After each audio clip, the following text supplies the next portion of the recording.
So welcome again to this channel, Roti the Legend, aka the Kingpin, the old engineer in Angurai. Today we are here at Mwingi. So we have the owner of this tractor, which is she's here. She is going to tell us the challenges that she has been undergoing before I come here, before I became the one who was to solve her problem. But for today, let's begin with the introduction. So, Mommy, good morning.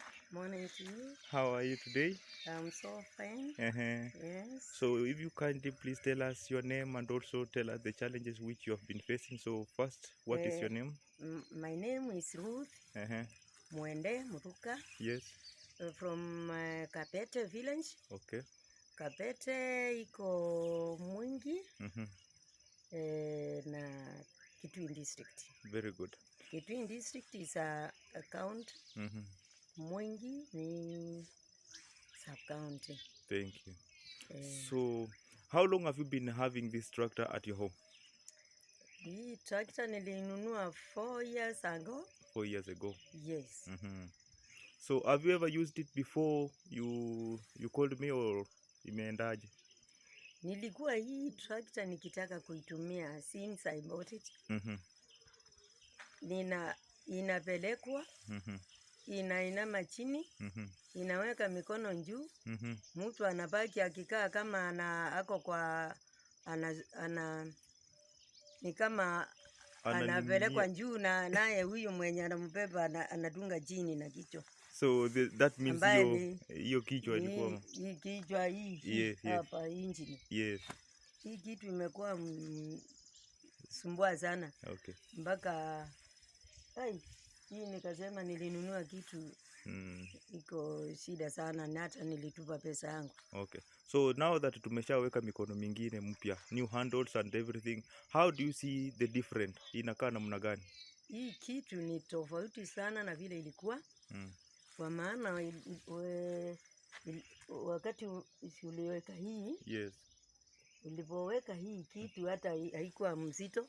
Wow. Ilikuwa inashikwa tu, inateremka peke yake, manjembe inashika chini poa.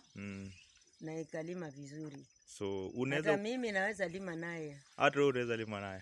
Thank you very much. So ungeweza kuambia nini wale watu wenye ambao wako na tractor zingine kama hizi na hazijawekwa handles?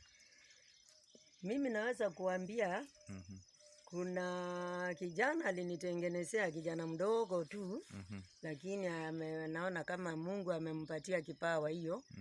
Hata mbali na kusoma huwa mtu Mungu anatengeneza mtu yake. Asante. Ninaona huyo kijana anaitwa Rotich the Legend. The Legend.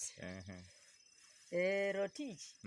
Nilimuita kutoka kwa mbali sana. Huyu kijana anakaa Malaba. Na nilimuona kwa hapa na mtamuona kwa ni kwa mtandao. Yes. Nilikuwa nikisearch kila wakati, nitatoa wapi engineer, nikakuja hiyo jina ikanikujia. Yes. Papo nikaanza kupika simu. Na ndio kijana akanikuta.